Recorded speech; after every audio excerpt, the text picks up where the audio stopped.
आज सकाळच्या या मनन चिंतनामध्ये एस एस चर्च नंदुरबार आपलं सहर्ष स्वागत करीत आहे.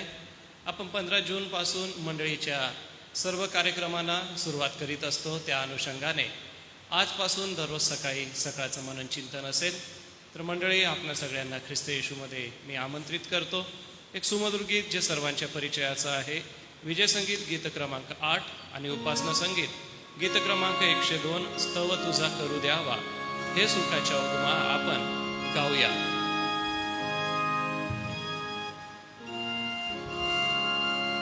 स्तव तुझा करू द्यावा, हे सुखाच्या उपमा वर्णयाला सुचवावा, तुझा कृपा महिमा दूत जैसे वनिताती, तुझी कीर्ती गौरवी, मला तैशी देव प्रीती वंदायाला शिकवी, मज भ्रष्टा पाहुनिया प्रभु ख्रिस्ते शोधिले, तारणाला योजनिया रुधिराला ओतिले, देवा तुझ्या प्रेरणेने सुखी मी येतवरी, तव मोठ्या करुणेने पोचवी मलावरी, नित्य मार्गी चालायाला तव साया वरितो, मम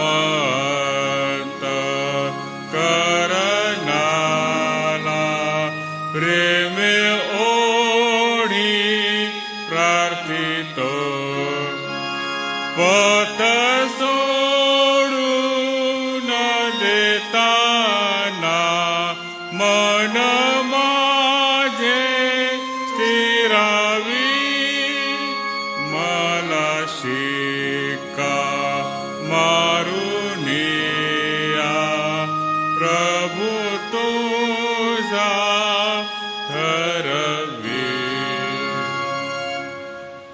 आजच्या या दिवसाची सुरुवात या गीताच्या सोबत आपण करीत असताना मी रेव्हरंड विश्वास पाडवी साहेबांना विनंती करणार आहे, आजच्या दिवसभरासाठी व येणाऱ्या मननासाठी आपण कृपा करून पुढे येऊन प्रार्थना करावी.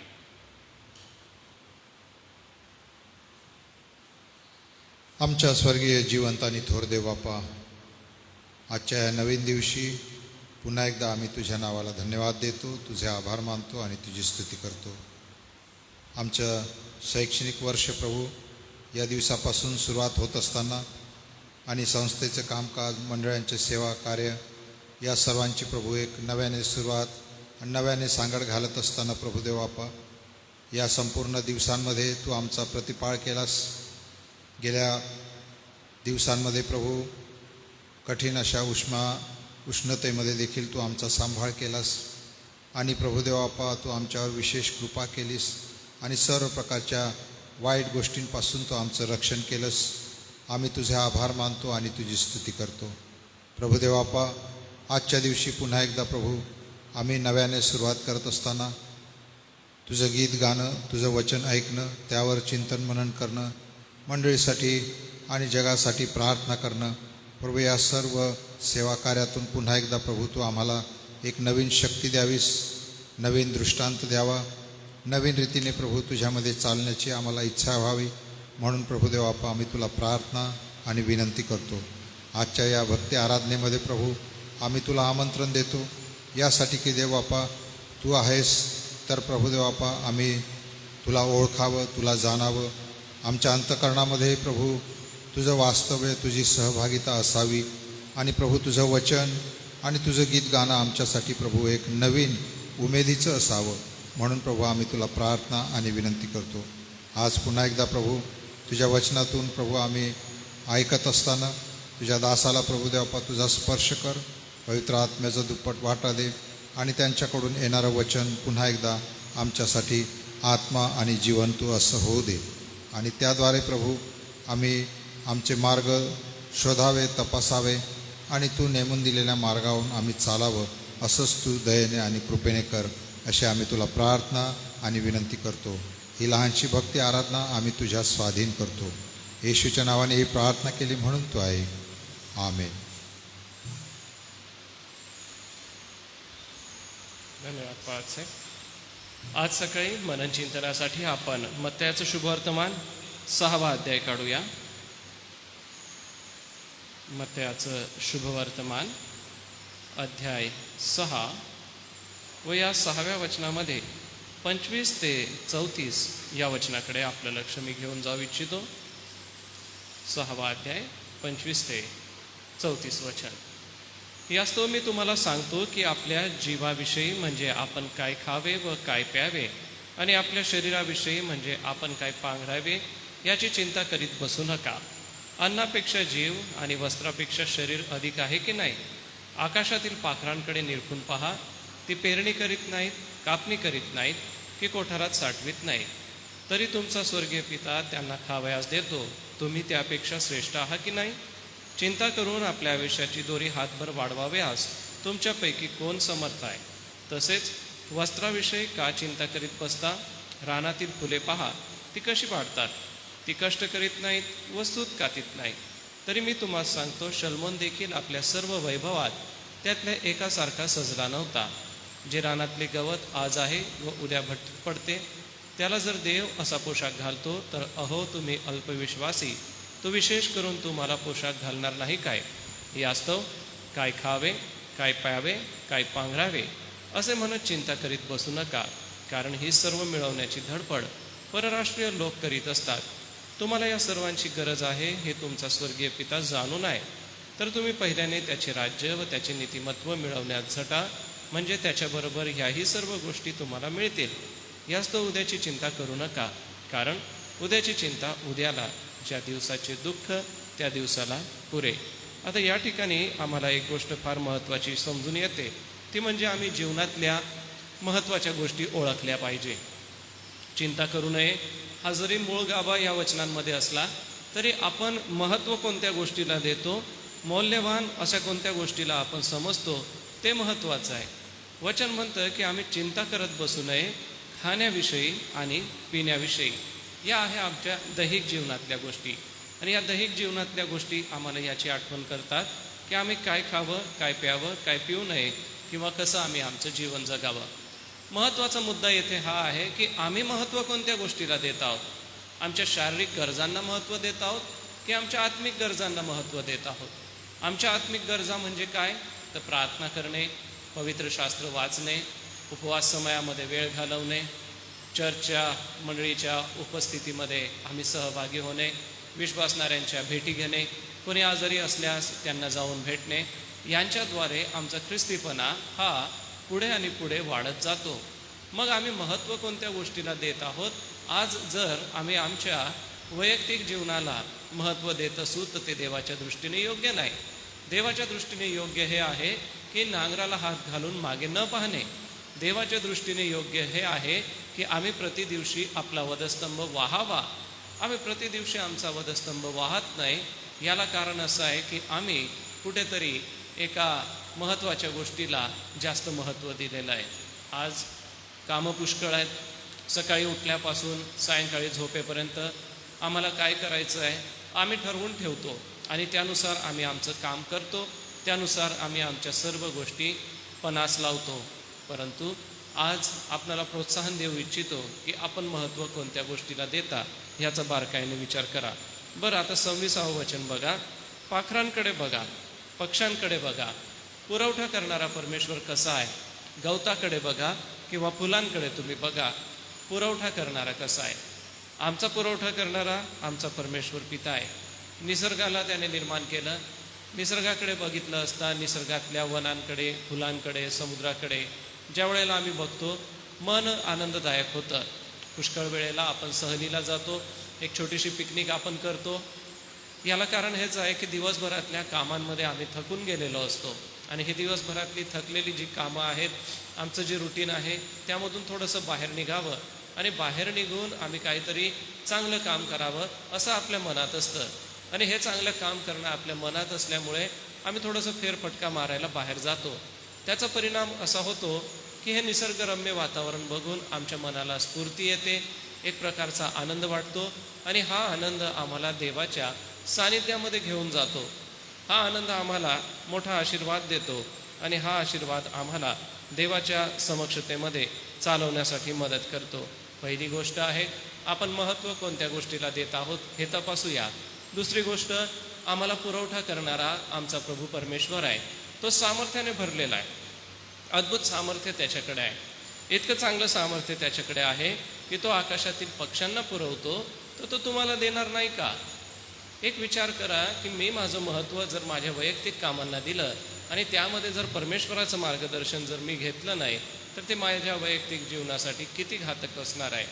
परमेश्वराचं मार्गदर्शन घेतलंच पाहिजे. नीतिसूत्रे म्हणतं की तू आपल्याच बुद्धीवर अवलंबून राहू नको, तर आपल्या सर्व मार्गात त्याचा आदर कर, म्हणजे तो तुझा मार्गदर्शक होईल. अनेक वेळेला आम्ही आमच्या बुद्धीवरती, आमच्या अनुभवांवरती इतका विश्वास ठेवतो की आम्हाला देवाकडून मिळणारं जे अद्भुत सामर्थ्य आहे त्याची ओळख पटत नाही, विसर पडतो. म्हणून प्रियांनो, महत्त्व कोणत्या गोष्टीला देतात आणि दुसरं म्हणजे देव आमचं सामर्थ्यशाली मदत करणारा आहे हे आम्ही लक्षात ठेवावं. आता 33वे वचन बघा. या 33व्या वचनामध्ये त्याचं राज्य मिळवण्यासाठी, झटण्यासाठी आम्हाला सांगितलेलं आहे. देवाचं राज्य हे त्याच्या इच्छेने तो देत असतो, परंतु देवाचं राज्य मिळवण्यासाठी झटणं गरजेचं आहे. देवाचं राज्य असंच आपल्याला मिळणार नाही की हे घ्या देवाचं राज्य तुम्ही घ्या. आज अनेक वेळेला आपल्याला असे प्रचारक बोलताना दिसतील की हे देवाचं राज्य घ्या, परंतु प्रियांनो, देवाच्या राज्यासाठी तुम्हाला झटावं लागेल. देवाच्या राज्यासाठी तुम्हाला प्रयत्न करावे लागतील. असंच देवाचं राज्य मिळत नाही. जर आम्ही आमच्या जीवनात प्रथम स्थान देवाला देत नाही तर आम्हाला देवाचं राज्य मिळू शकत नाही. जर आम्ही आमच्या पुरवठा करणाऱ्या परमेश्वराला ओळखत नाही तर आम्हाला देवाचं राज्य मिळू शकत नाही. मग ही गंभीर गोष्ट आपल्या मनामध्ये घ्या. हा गंभीर इशारा आपल्या मनामध्ये घ्या की आमचा पुरवठा करणारा आमचा प्रभू परमेश्वर आमच्या सोबत आहे. तर आमचा पुरवठा करणारा प्रभू आमच्या सोबत असल्या कारणाने आम्हाला देवाच्या राज्यासाठी झटलं पाहिजे. आज देवाच्या राज्याची सुवार्थ सांगत असताना अनेक पाळक वर्गांना छळाला सामोरं जावं लागत आहे. अनेक मंडळ्या आहेत की ज्यांना सर्व कागदपत्री बरोबर असताना देखील प्रार्थना सभेला परवानगी मिळत नाही. अनेक ठिकाणी प्रार्थना सभा या पूर्वनियोजित असतात. त्यांचं नियोजन झालेलं असतं. कागदपत्री वाटली गेलेली असती, आमंत्रण पत्रिका दिली गेलेली असती, वक्ते देखील आमंत्रित केलेले असतात. परंतु प्रकार असा घडतो की ऐन वेळेला काहीतरी अविश्वासणारे, प्रभूला न ओळखणारे लोक त्यामध्ये अडचणी निर्माण करतात आणि सभा लांबणीवरती किंवा पुढे ढकलली जाते.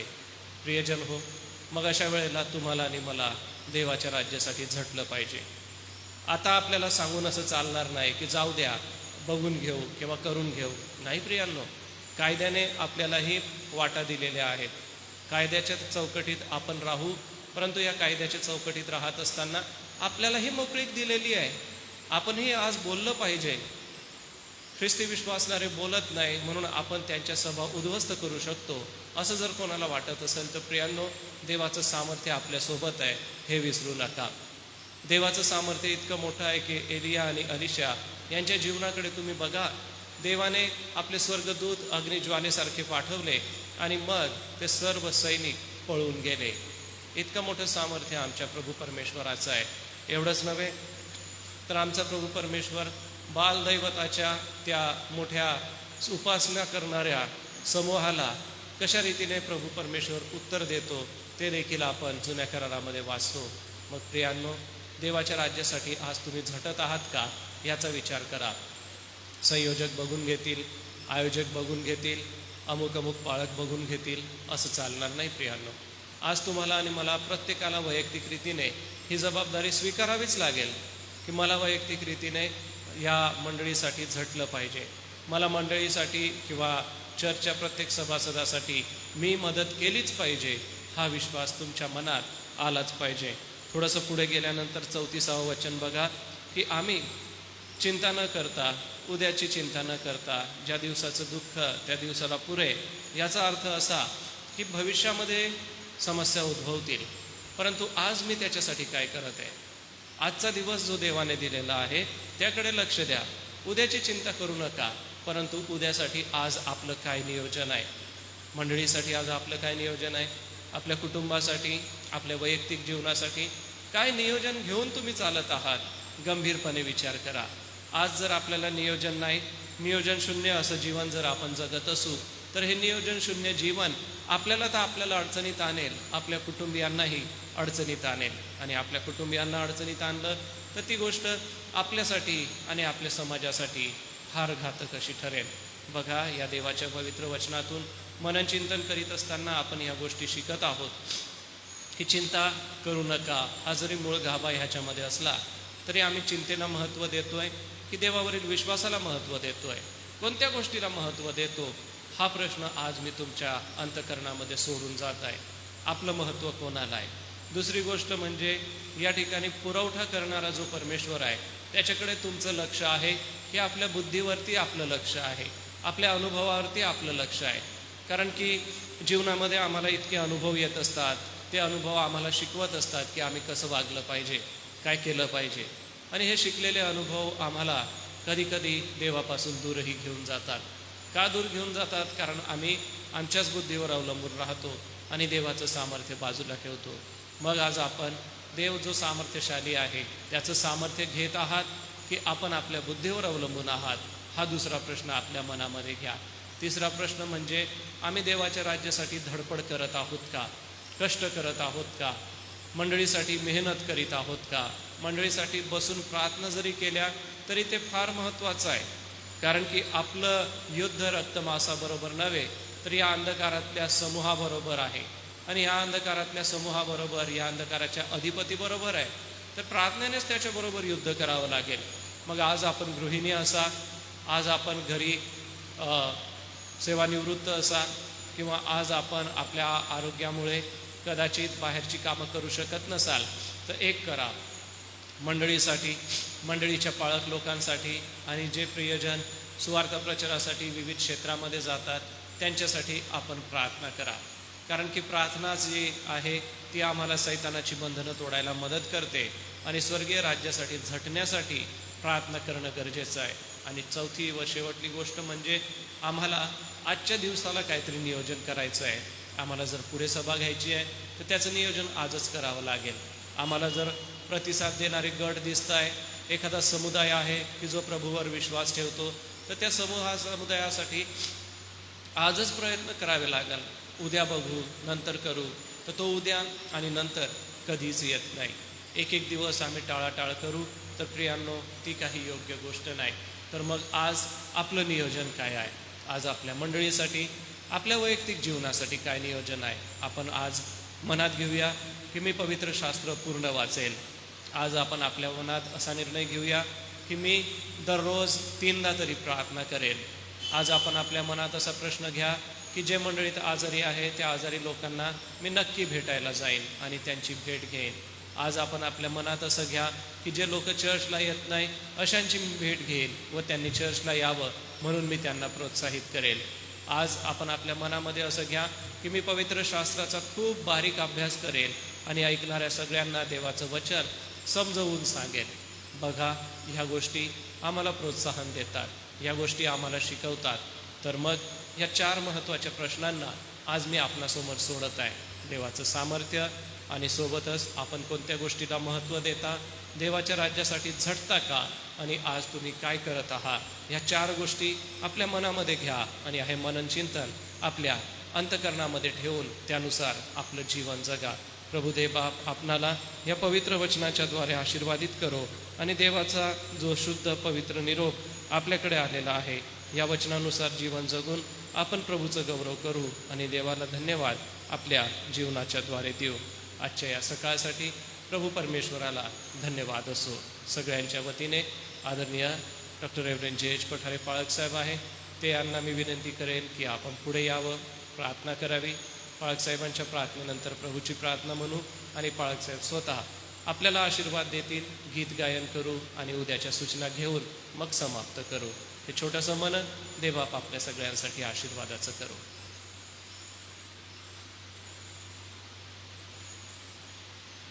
प्रार्थना करू आपण.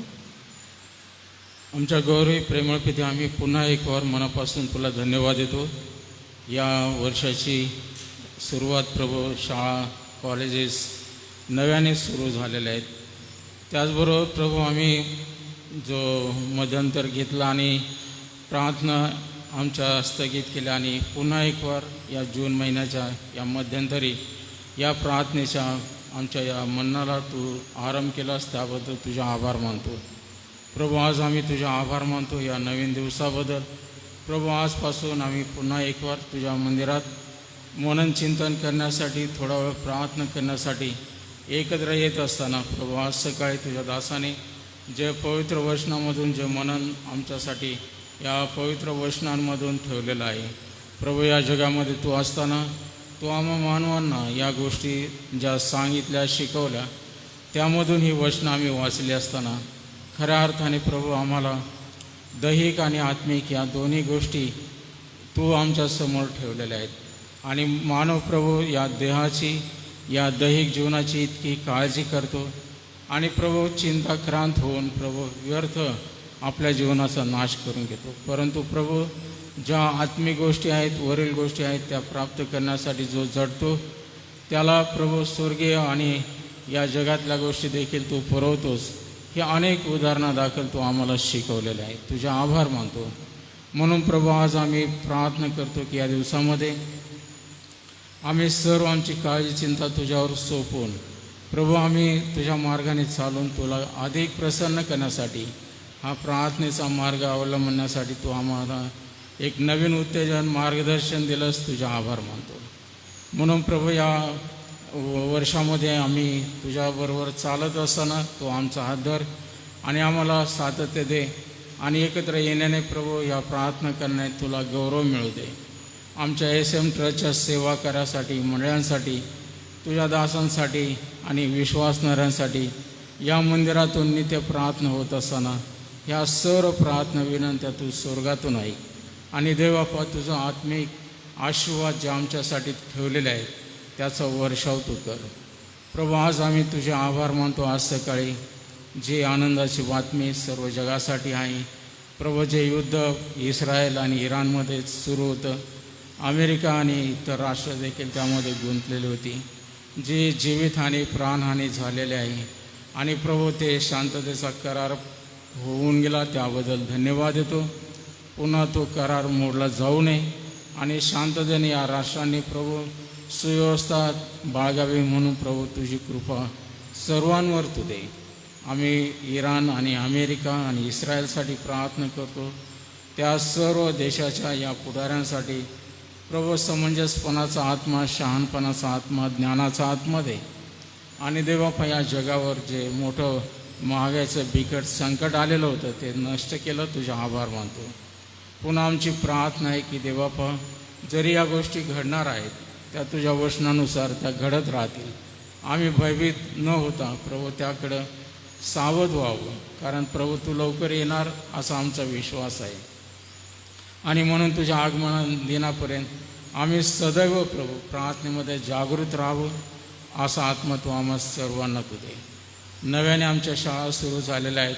जे विद्यार्थीगण नव्याने शाळेमध्ये पदार्पण त्यांनी केलेलं आहे, या शाळेचा पाया त्यांचा भक्कम कर. तू ज्ञानाने त्यांना भरपूर कर आणि या विद्यार्थ्यांना प्रभू या शाळेमधून शिकून तुला गौरव देण्यासाठी तुझी ओळख ही या शिक्षकांच्याद्वारे या ज्ञानार्जनाच्या द्वारे होऊ दे. जे आमचे सर्व HMs, सर्व शिक्षक वर्ग आणि इतर स्टाफ सर्वांना सुबुद्धी शहाणपण दे. आणि देवबापा ज्याने त्याने आपापली सेवा अतिशय प्रामाणिकपणाने करून तुला गौरव देण्यासाठी या आमच्या शाळांमधील सर्व स्टाफचं तू सहाय्य कर. आमच्या ए सेंटरच्या प्रभू सेंट्रल ऑफिसमधूनही तुझं गौरव होऊ दे. यामधून या ठिकाणाहून सर्व नियोजन केलं जात असताना ते सर्व आशीर्वादित होऊ दे. आमच्या सर्व मंडळात तुझ्या भयात वाढू दे. सर्व सेवकांना एक मोठं ओझं आणि प्रेरणा दे. आणि देवबापा या वर्षामध्ये तुलाच गौरव आणि महिमा मिळू दे. या पावसाळ्याची सुरुवात झालेली आहे आणि प्रभू जून महिना प्रभू अर्धा उलटलेला आहे. अजून आमच्याकडं पाऊस आला नाही. तुला करुणा येऊ दे आणि या वर्षामध्ये चांगलं भरपूर पर्जन आम्हाला तू लावू दे. प्रभू आम्ही प्रार्थना करतो शेतकऱ्यांसाठी जे पीक प्रभू शेतामध्ये टाकण्यासाठी ते आतुर झालेले आहे. सर्व मशागत करून ठेवलेले आहे आणि ते आतुरतेने त्या पक्षाप्रमाणे तुझ्याकडं डोळे लागलेले आहेत. सर्वांच्या नजरा तुझ्याकडे लागलेल्या आहेत. तुला आमची करुणा येऊ दे आणि ज्या ठिकाणी अति बिकट परिस्थिती निर्माण झालेली आहे त्या ठिकाणी पाण्याची गरज आहे. म्हणून प्रभू आमची प्रार्थना आहे तू आकाशाने कपाटे उघड आणि या वर्षामध्ये हा पावसाळा नियमित चांगल्या प्रकारचं पर्जन आम्हाला तू दे. तू आमच्या प्रार्थना ऐकून ह्या सर्व गोष्टी करणार असा आमचा पूर्ण विश्वास आहे. आजच्या म्हणण्याबद्दल तुझ्या सर्व दासांबद्दल आम्ही धन्यवाद देतो. जे ऑनलाईन जोडले गेले त्यांच्याबद्दल धन्यवाद देतो. म्हणून देवबापा आमची पुन्हा या वर्षाची सुरुवात तुला आवडणारी अशी होऊ दे. तारणाऱ्या प्रभू येशूच्या नावाने मागतो म्हणून तो ऐक. आमीन.